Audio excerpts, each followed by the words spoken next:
Depression is one of the most common mental and emotional illnesses that affects about 25% of the population of North America alone. That's the baseline average. An important thing to consider is the fact that this matches the 1 in 4 people who have chronic anxiety here as well. That's of course why there are associations called the Anxiety and Depression Association or something like that, the organization, because there tends to be a relationship between the two, but I would say that it's not always the case. So there are a few different kinds of depression. Some forms appear to be inborn and non-conditional because they begin from very early on, early childhood, as early as age 5, and persist throughout the person's entire life with no known causation. These people tend to experience spontaneous episodes of depression throughout the week. Melancholy is such a predominating emotion for these people that doctors suggest that it's just a natural intrinsic part of their psychology and personality. So they call it a temperamental depression. It's just your temperament. And I'll explain more about this in a moment. Then there's seasonal depression, which is similar to this because it's chronic. But the mere attributes of the cold and dark seasons just have a substantial effect on the person's mood. And now in other people, the symptoms are even worse because their lows are immediately followed by episodes or phases of mania where they feel abnormally excited. But they know they're just going to crash again from that high and feel depressed again. And these tend to be very extreme, where there's a lot of excitement followed by a very despondent, unmotivating depression. You just really, it can be usually a combination of being unmotivated and also very sad. So if they're in a manic cycle, it will last for a week or longer, and they won't be able to sleep properly that whole time. That's often the case. And this is a type of bipolar syndrome. Now, as far as I know, when your mood is very irregular like this, and your depression follows with overexcitability, this is happening because there's a hormonal imbalance. And the thing that causes this imbalance is a worn out nervous system. So this is typically what causes this kind of bipolar and manic depressive circumstances. But I would also argue that when it comes to temperamental depression, there are forms of temperamental depression too that are more bipolar, where the person has just a nature of being very excitable. They're turned on to the feelings of emotion and excitement very quickly, and also they're just emotional by nature more than the average person, and they have crashes very easily too, and they can just get very depressed right away. Now, this is why, however, in regards to the hormonal causes, it's why most cases of depression are linked with anxiety or post-traumatic stress. Something detrimental or traumatic happened to the person, and that's what's making them depressed.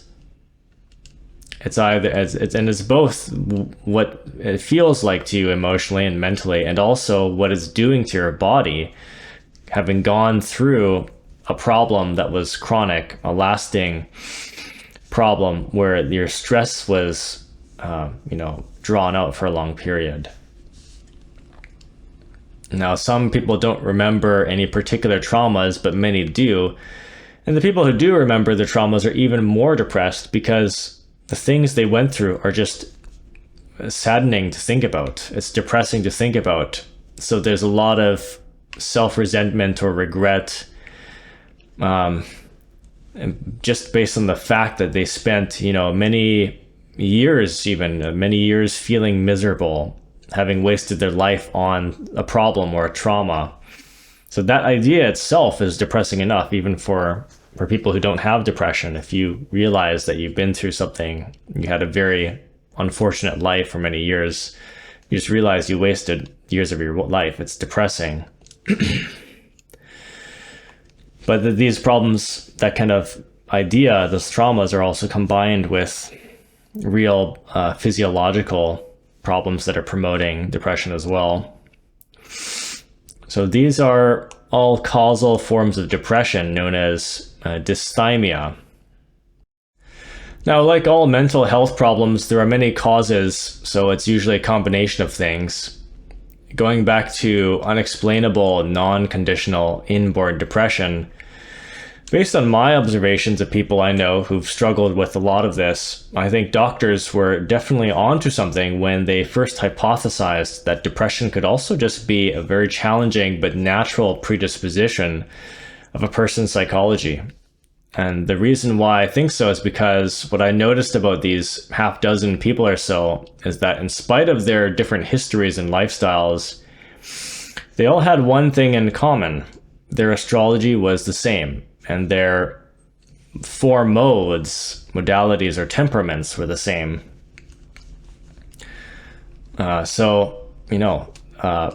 Examples include Aquarius, Pisces Sun, Aquarius, Pisces Moon, Cancer Sun, Pisces Moon, Scorpio Sun, Cancer Moon, or Aries, Pisces Sun, Scorpio Moon, etc.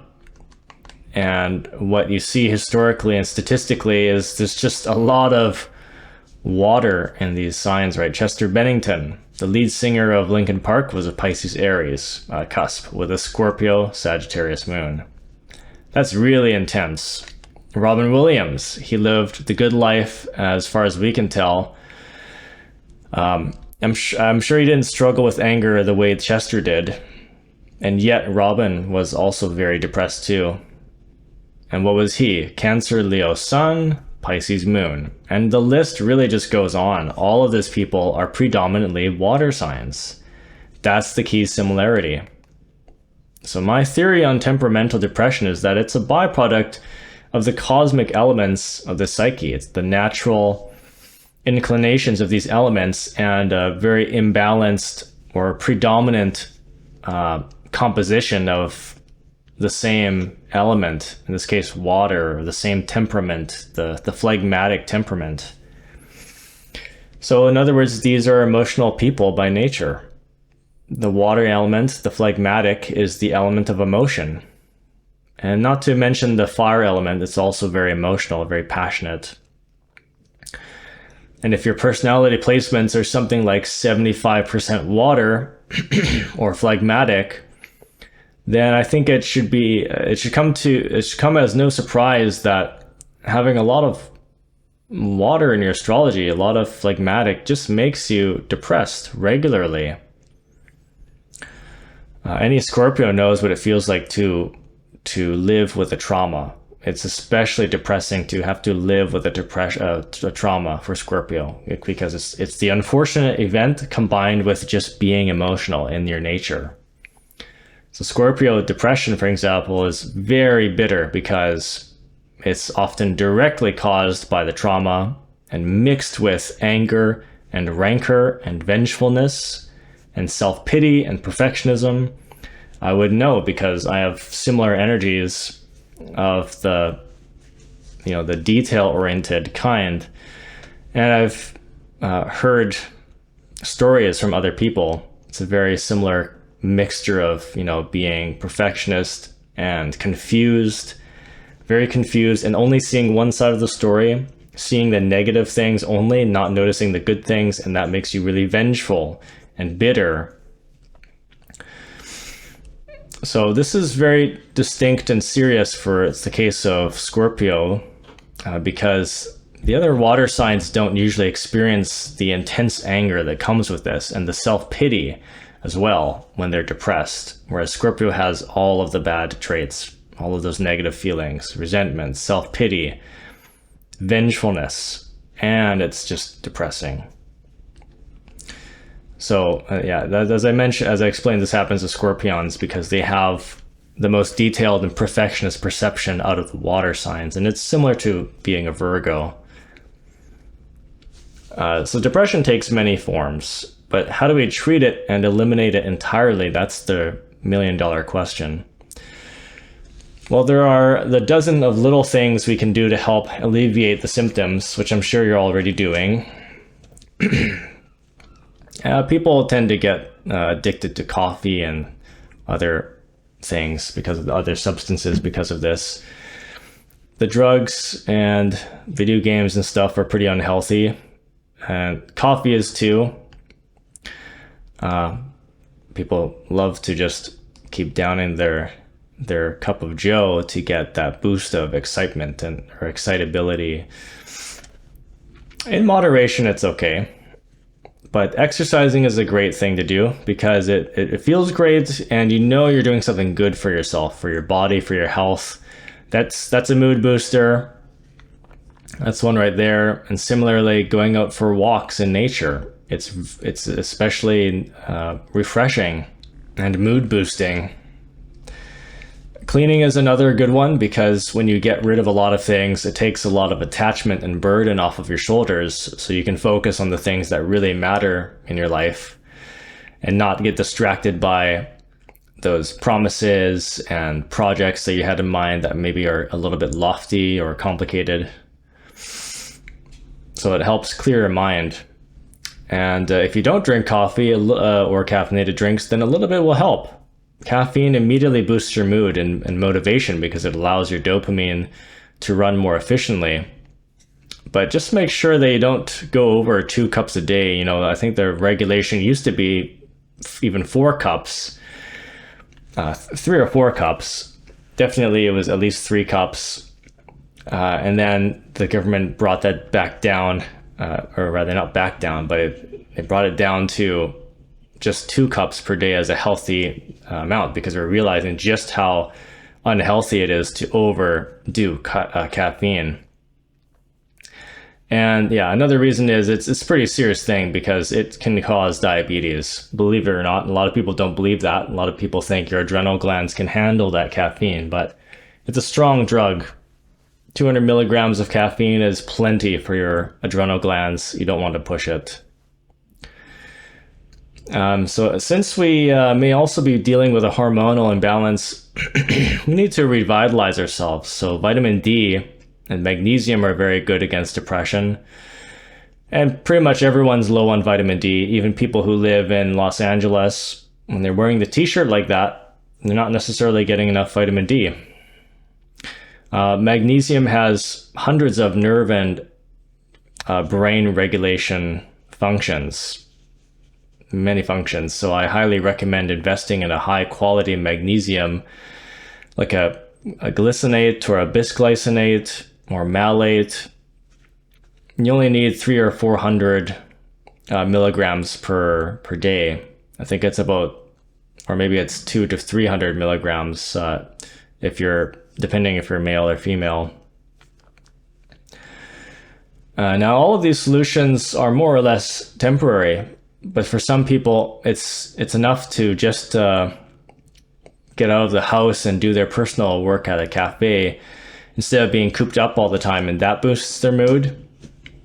Especially when you're not dealing with any heavy traumas, but you just have this kind of lingering seasonal depression. Then you gotta go out more and change up your routine. But for other people, they really need to penetrate deeper into the cause of the problem so they can get lasting improvement. And so for this, like nearly all the problems I address in my talks, you need to meditate. What did the Dalai Lama say about problems? He said that if you want to untie a knot, you have to figure out how it was tied in the first place. And this is what meditation does for us.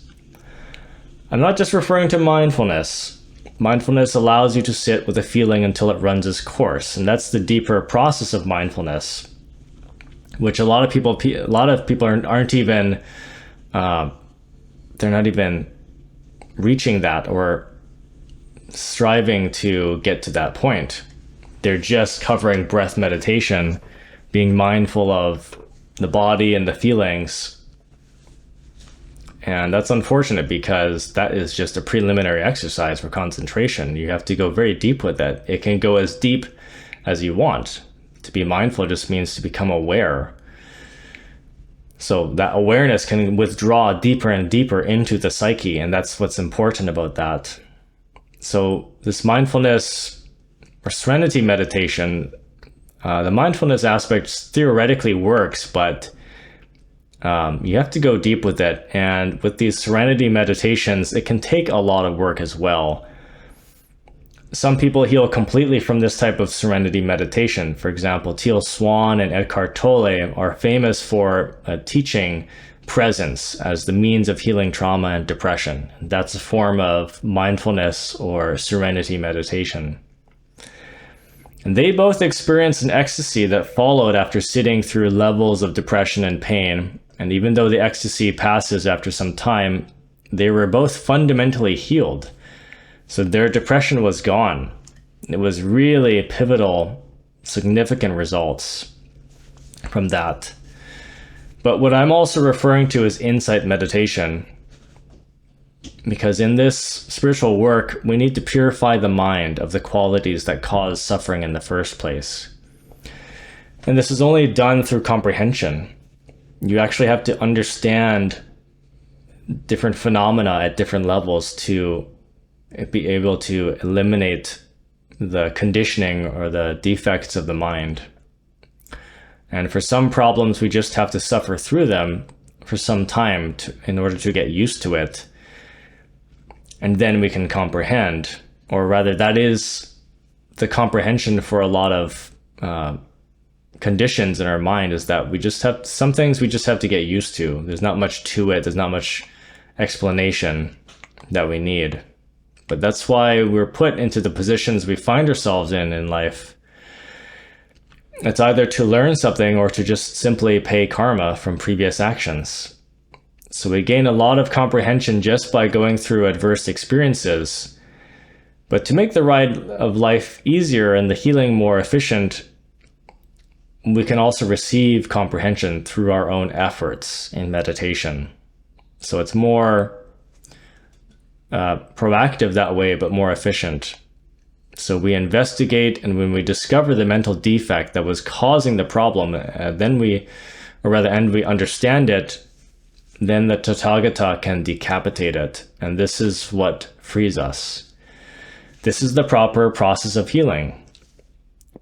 This is the means to enlightenment, after all. It's a process of understanding problems, the arising of problems, and then eliminating the conditions that cause those problems. And these are mental conditions in our mind. So what's freed is the consciousness itself. Bit by bit, percentage by percentage, our true nature, which is happy, completely happy, begins to shine through the prison of the mind. Now, to do this, I need to emphasize that you have to meditate on the problem. A lot of people have heard about mindfulness, so they start practicing it, and all they do is try to relax and watch the breath. That is not meditation. That is concentration. You won't learn anything about your problem if all you do is watch your breath and stay in the physical world. You need to go deeper into the depths of your mind to see what's going on there. You have to practice mindfulness that's equally effective, but you have to be mindful of the depression. So the breath is just a starting point. So become mindful of the problems and the feelings they provoke. Some people can stay awake while they're doing this and saturate themselves in a negative feeling so much that they come out of it feeling purified. This is what Eckhart Tolle experienced during his most severe depressive period of life. And for others, though, it may be better to go into a deeper meditative state where you're halfway between sleep and wakefulness. And this is what produces insight. It's through these insights and dreams where we receive wisdom. So ideally, if you can fall asleep and maintain cognizance, then you can have an even deeper meditation. But just make sure that you pay attention to the whole time and remember what you were meditating on. And if the problem is so strong and painful because you know that the depression is coming from a trauma, then you don't have to look directly at the trauma, yeah, if that's too difficult, then just inquire about it. Just ask about it. Ask for help. Ask for guidance, knowing that that's the topic of debate, or rather the topic of investigation. And your higher self will help you.